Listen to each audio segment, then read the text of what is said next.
বন্ধুরা, তোমাদের সবাইকে অনেক অনেক শুভেচ্ছা জানিয়ে শুরু করছি তোমাদের প্রিয় অনুষ্ঠান কানের তারা। সঙ্গে আছি আমি চৈতি ফারহানা। কেমন আছো তোমরা? নিশ্চয়ই ভীষণ ভালো। বন্ধুরা, কানের তারা শব্দটির অর্থ কি তোমাদের মনে আছে? একসময় আমাদের গ্রামে গঞ্জে টিন পিটিয়ে মানুষের মনোযোগ আকর্ষণ করা হতো এবং বিভিন্ন তথ্য তাদের মাঝে পৌঁছে দেওয়া হতো, আর এই পদ্ধতির নামই ছিল কানের তারা। আমাদের কানের তারা অনুষ্ঠানের মাধ্যমে আমরা বিভিন্ন তথ্য তোমাদের মাঝে পৌঁছে দিই, যা তোমরা পছন্দ করো।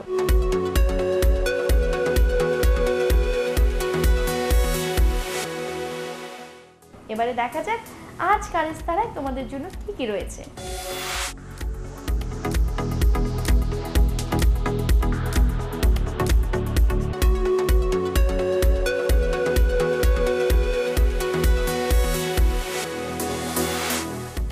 আচ্ছা বলো তো, কি এমন জিনিস আছে যা একই সাথে কৌতূহল, উত্তেজনা এবং আনন্দের সৃষ্টি করে? ম্যাজিক। হ্যাঁ বন্ধুরা, জাদু পছন্দ করে না এমন মানুষ পাওয়া কিন্তু সত্যিই কঠিন। আর জাদু দেখলে আমাদের সবারই নিশ্চয়ই ইচ্ছে করে যে জাদুর কৌশল শিখে সবাইকে চমকে দেই। ছোট্ট বন্ধু রাহি, সেও কিন্তু জাদুর কৌশল শিখছে আর চমকে দিচ্ছে সবাইকে। চলো বন্ধুরা, এবার রাহির কাছ থেকে ঘুরে আসি।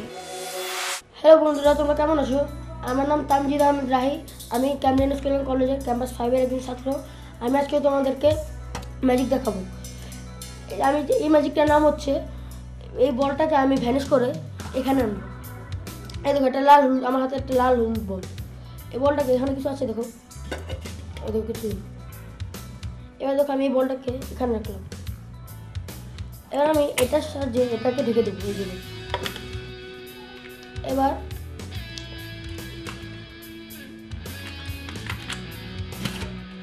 এই দেখো, বলটা ফিনিশ হয়ে গেছে। এবার আমি বলটা এখান থেকে না বের করে এখানে দেখে বের করবো। এবার দেখো, এই দেখো বলটা। এবার আমি এখন তোমাদেরকে প্রথম জাদু দেখেছি। এবার আমি তোমাদেরকে আমার নতুন দ্বিতীয় একটা জাদু দেখাবো। এই জাদুর নাম হচ্ছে ফুলের কালার চেঞ্জ করা। এই যে আমি এই লাল ফুলটাকে এখন বিভিন্ন কালার করে দেবো।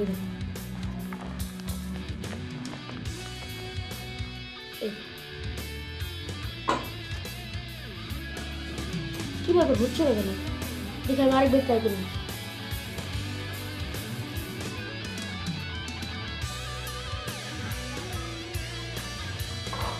দেখলে তো বন্ধুরা আমাদের ছোট্ট বন্ধু রাহির জাদু। তোমরা কি জানো, সে যখনই সুযোগ পায় স্কুলের বন্ধুদের জাদু দেখিয়ে তাদের অবাক করে। স্কুলের শিক্ষার্থীরাও এই ক্ষুদে জাদু শিল্পীর নৈপুণ্য দেখে মুগ্ধ।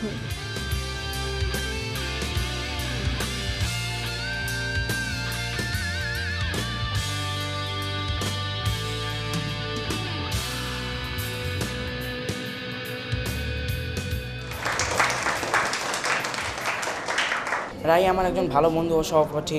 ও যে পড়ালেখার ফাঁকে ফাঁকে আমাদের ম্যাজিক শিখে ম্যাজিক দেখাচ্ছে, আমরা খুব আনন্দিত হচ্ছি। আশা করি সে বড় হয়ে একজন বড় ম্যাজিশিয়ান হবে। রাই আমার একজন ভালো ফ্রেন্ড, আর আমরা দুজন একই শ্রেণীতে পড়ি, একসাথে পড়াশোনা করি।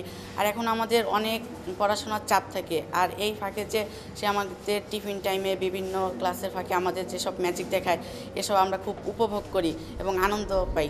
রাহি আমার একজন ভালো বন্ধু। ও অনেক ভালো একটা স্টুডেন্ট। ও সবসময় ক্লাসে ভালো রেজাল্ট করে, আর ওর টিচাররা ওর ব্যাপারে কোনো খারাপ কথা বলে না। টিচাররা ওর সবসময় সুনাম অর্জন করে। ও এত ভালো যে আমার বিশ্বাস ও বড় হয়ে জাদুর দুনিয়ায় একটি বিশেষ নাম অর্জন করবে। রাহি, তাকে আমি দেখেছি যে সে পড়াশোনায় অসম্ভব ভালো, সাথে সাথে সে ম্যাজিকটা করছে। তো আমাদের একটা প্রচলিত ধারণা এরকম আছে, গার্ডিয়ানরা সাধারণভাবে বলে বা বাবা মাদের এরকম একটা ধারণা থাকে যে পড়াশোনা বাদে অন্য কিছু করলে পরে এটা পড়াশোনার ব্যাঘাত ঘটায়। কিন্তু বাস্তব ক্ষেত্রে যেটা দেখা যাচ্ছে, বিষয়টা পুরোপুরি ভিন্ন। কারণ পড়াশোনা একটা সার্টেন টাইম পর্যন্ত করছে। একজন শিশু পুরো সময় জুড়ে পড়াশোনা করবে না, তার রিক্রিয়েশনের প্রয়োজন আছে, কো কারিকুলার অ্যাক্টিভিটিসের প্রয়োজন আছে। তো যখন সে কো কারিকুলার অ্যাক্টিভিটিস করছে, তখন তার ব্রেনের রাইট হেমিস্ফিয়ার স্টিমুলেট হচ্ছে, যে অংশটা আমাদের ক্রিয়েটিভিটির জন্য রেসপন্সিবল। তো এর ফলে কি হচ্ছে যে তার লেফট হেমিস্ফিয়ার এবং রাইট হেমিস্ফিয়ার বোথ স্টিমুলেট হওয়ার ফলে তার যে ইন্টেলেকচুয়াল ক্যাপাসিটি, সেটা অন্য সাধারণদের চেয়ে বেড়ে যাচ্ছে।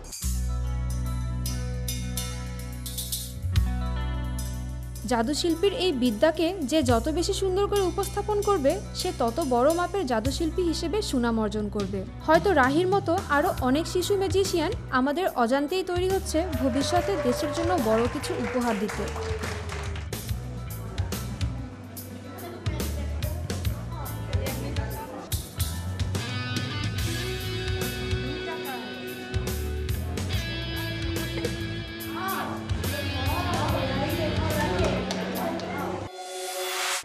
ভাবনাহীন উচ্ছ্বাস আর আনন্দের সময় দুরন্ত শৈশব, এই বয়সে মন যেন কোনো বাধাই মানতে চায় না। স্কুল, খেলাধুলা আর পাড়া বেড়ানো যেন শিশুদের ধর্ম।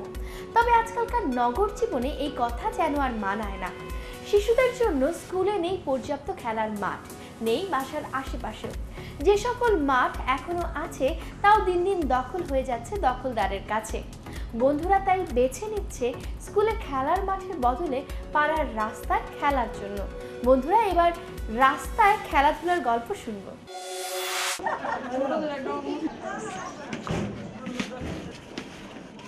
সরু গলি, পথচারীর হরদম আনাগোনা। শুধু একটি বল আর একটি ব্যাট পেলেই এই গলিতে নেমে পড়ছে এলাকার শিশুরা। বল গিয়ে আঘাত করছে পথচারীর গায়ে, কখনো ভেঙে দিচ্ছে কারো জানালার কাচ। আমাদের এখানে কোনো পর্যাপ্ত পরিমাণ ভালো মাঠ নেই এবং মাঠের এখানে অ্যাপার্টমেন্ট কিংবা কোনো ধরনের বিল্ডিং তুলে আমাদের খেলার জায়গা নষ্ট করে ফেলছে এবং আমাদের খেলার জায়গা দূরে অথবা মাঠ ভালো হয় না। তার জন্য আমাদের গলিতে বন্ধুবান্ধবের সাথে একসাথে খেলতে হয়, তাই আমরা ভালো মাঠ না পাওয়ার কারণে আমরা খেলি। আমরা গলিতে খেলতে চাই না, আমরা মাঠ চাই, মাঠের ভিতরে খেলতে চাই। একটু পর পর মানুষ যায়, এই জন্য আমরা খেলতে পারি না, তাই আমি মাঠ চাই। মাঠ তো অনেক দূরে, এলাকা মা দূরে যেতে দেয় না, আবার বাসার নিচে গলিতে খেলি।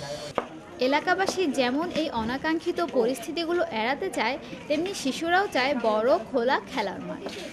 আমরা এই গলিতে খেলতে চাই না, এই গলিতে খেললে রিস্কে আসে, মানুষের বাড়ি বাড়ি যায়, এই জন্য আমরা খেলতে চাই না এই গলিতে। এগুলো মাঠ, আমাদের মাঠ লাগবে, এই জন্য আমরা মাঠে খেলতে চাই। আমাদের এলাকায় মাঠ নেই, মাঠের সংখ্যা অনেক কমে গেছে, তাও আমাদের প্রয়োজনে পড়ে এখানে খেলতে হচ্ছে। না খেললে তো শরীরের স্বাস্থ্য ঠিক থাকে না, কারণ তার খেললে অনেক সমস্যা হয়, যেমন মানুষের গায়ে লাগতে পারে, বিভিন্ন রিস্ক আছে, তা বাচ্চারা যায়, তার জন্য আমাদের খেলতে হয়। তাও আমরা চাচ্ছি যে আমাদের এলাকায় একটা মাঠ থাকুক, যাতে আমরা সুন্দর এবং সুষ্ঠুভাবে খেলতে পারি। ক্রিকেটের মাধ্যমে বিশ্ব জেনেছে বাংলাদেশকে, আর এই সাফল্য এনে দিয়েছে দেশের আনাচে কানাচের প্রতিভাবান খেলোয়াড়রা। হয়তো এই ক্ষুদে খেলোয়াড়দের মধ্যেও লুকিয়ে আছে সেই সম্ভাবনা, আর এই প্রতিভা বিকাশের সুযোগ তাদের অধিকার। স্বপ্ন এক সীমাহীন রাজ্য। আমরা কতই না স্বপ্ন দেখি, আমরা কত স্বপ্নই পূরণ করার চেষ্টা করি, তবুও স্বপ্নের সীমানা তৈরি হয়ে যায়। তবুও স্বপ্ন দেখা শেষ হয় না, স্বপ্ন পূরণ করার, সফল করার প্রচেষ্টাও শেষ হয় না। বিভিন্ন মানুষ বিভিন্ন ধরনের স্বপ্ন দেখে। বন্ধুরা, এবার শুনে আসবো তোমাদের মতো ছোট্ট বন্ধুরা কেমন স্বপ্ন দেখে, কি স্বপ্ন দেখে। মিলিয়ে দেখো, তোমার স্বপ্ন হয়তো মিলে যেতে পারে। আমার স্বপ্ন, আমি বড় একটা জুতোর দোকান দেবো, দিয়ে বানায় সুন্দর জুতো হইব, সেই জুতো মানুষের পরে আরাম পাইব। আমি বড় হয়ে একটা ক্রিকেটার হব, তার পাশাপাশি আমার একটা স্বপ্ন আছে যে আমি বড় হয়ে ডাক্তার হয়ে মানুষের সেবা করব। মোটরসাইকেলের কাজ করি। আমার স্বপ্ন আছে যে বড় হয়ে আমি একটা মোটরসাইকেলের শোরুম দেব। আমার স্বপ্ন বড় হয়ে ইঞ্জিনিয়ার হব। আমার স্বপ্ন আমি বড় হয়ে ডাক্তার হব। আমার স্বপ্ন আমি বড় হয়ে এয়ার হোস্টেস হতে চাই। আমার স্বপ্ন আমি বড় হয়ে পড়ালেখা করে আইপিএস অফিসার হব। আমার স্বপ্ন আমার বড় হয়ে ডাক্তার হব। আমার স্বপ্ন আমি বড় হয়ে টিচার হতে চাই। আমার একটা স্বপ্ন আছে আমি বড় হয়ে জানি ড্রাইভার হতে পারি। আমি এই দোকানে কাজ করে বড় হয়ে আমি একটা নার্সারি দিতাম চাই, একটা ফুলের দোকান দিতাম চাই। বড় হয়ে স্বপ্ন আমার এটা। শিশুরা হয় ফুলের মতো এবং তাদের স্বপ্নগুলো হয় ফুলে ফুলে উড়ে বেড়ানো প্রজাপতির মতো। প্রজাপতির ডানার যে অপূর্ব রং, সেই রং নিয়ে সাজানো তাদের ছোট ছোট চাওয়া। তাদের মতো সব শিশুরই আছে অনেক বড় হবার স্বপ্ন, তাই তারা মনের স্বপ্নগুলোকে নিয়েই একদিন বাস্তবে রূপ দিবে বলে এগিয়ে যাচ্ছে। আমার স্বপ্ন বড় হয়ে ডাক্তার হব। প্রতি বছরই বন্যার কবলে পড়ে বাংলাদেশ। প্রবল বর্ষণ, পাহাড়ি ঢলে ডুবে যায় বাংলাদেশের নিম্নাঞ্চল। এতে সবচেয়ে বেশি ক্ষতিগ্রস্ত হয় শিশুরা। তাদের স্কুল, খাবার, পানি, চলাফেরা এই সব কিছুই অসুবিধায় পড়ে এই বন্যার কারণে। এত সব সমস্যার পরেও তারা কিন্তু থেমে নেই। স্কুলে যাওয়া, বন্ধুদের সঙ্গে ছুটোছুটি করা, বাবা মাকে সাহায্য করা, পরিবারের মানুষদের সাথে সময় কাটানো, সব কিছুই চলছে অবিরাম। এইরকম একজন বন্ধুর সাথে পরিচিত হব আজ। শুনবো তার পরিবারের গল্প। বাংলাদেশ 2-4 বছর পরপরই বন্যায় প্লাবিত হয়। বন্যার পানিতে সবচেয়ে বেশি ক্ষতিগ্রস্ত হয় নিম্নাঞ্চলের জেলাগুলো। কিন্তু সমস্যা যাই হোক, জীবন তো আর থেমে থাকে না। বেঁচে থাকার জন্য প্রতিনিয়ত যুদ্ধ করে এদেশের মানুষ। বন্যা এবং নদী ভাঙনের কারণে ফরিদপুরের নিজেদের বাড়িঘর ছেড়ে মুন্সিগঞ্জের মাওয়াঘাটে এসে বসবাস শুরু করেছে আমির হোসেন ও তার পরিবার। কিন্তু বন্যা এখানেও তাদের পিছু ছাড়েনি। আমাদের বাড়ি আগে কাঁঠাল বাড়ির চর ছিল, সেখানে বন্যা হয়, তাই আমরা বিক্রমপুর চলে আসছি। বাবা মা এবং ভাই বোন সহ আমির হোসেনদের পরিবারের সদস্য সংখ্যা মোট 6 জন। আমির হোসেনের মা সংসারের কাজের পাশাপাশি সেলাইয়ের কাজও করে থাকেন। বড় বোন আফিয়া তার মাকে সংসারের বিভিন্ন কাজে সাহায্য করে। এ সময় বন্যার জলমগ্ন বেশ কিছুটা পথ পাড়ি দিয়ে বাজারের টিউবওয়েল থেকে খাবার এবং রান্নার পানি তাকেই নিয়ে আসতে হয়। আমির হোসেনের ছোট ভাই আবুল হোসেন 3য় শ্রেণীতে পড়ে। প্রতিদিন বন্যার পানি পার হয়ে সেই স্কুলে আসা যাওয়া করে। মজার ব্যাপার হলো, বন্যার সময় সে তার বড় ভাইয়ের সাথে প্রায়ই পানিতে নেমে পড়ে মাছ ধরতে।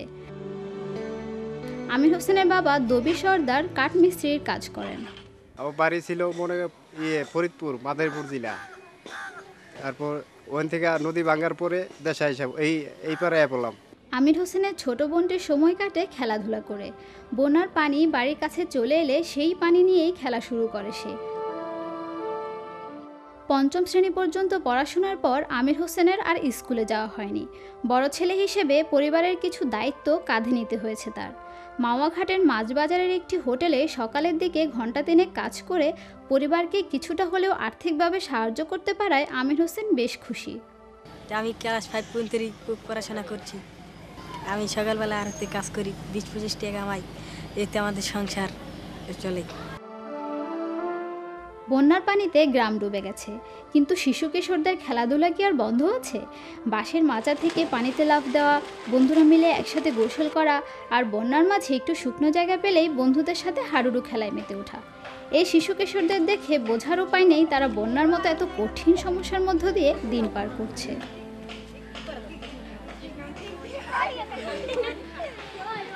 এই সকাল ভোরে উঠে হোটেলে যাই, হোটেল যে এক কাজ কাম করি, 10টা 10:30টার দিকে বাসায় আসি। তারপর খেলাধুলা করি, গোসল করি, খাই লই, তারপর একটু ঘুম দেই। বিকালবেলা উঠে আবার খেলাধুলা করি, কিংবা বাবার বাসা থাকলে বাবার সাথে একটু সাহায্য করি। আমির হোসেনের সবচেয়ে আনন্দময় মুহূর্ত হচ্ছে যখন পরিবারের সবাই একসাথে খেতে বসে। কারণ অন্য সময় যে যেখানেই থাকুক, খাবারের সময় সে সবাইকে একসাথে পায়। বন্ধুরা, দেখতে দেখতে অনুষ্ঠানের একদম শেষ পর্যায়ে চলে এলাম। কানেস্তারায় তোমরা কি দেখতে চাও বা কানেস্তারা সম্পর্কে তোমাদের মতামত আমাদেরকে জানাতে পারো আমাদের ফেসবুক পেজ কানেস্তারা, অথবা আমাদেরকে ইমেল করতে পারো kanestara@gmail.com-এ। দেখা হবে আবারও, সে পর্যন্ত ভালো থাকো, সুস্থ থাকো, সুন্দর থাকো।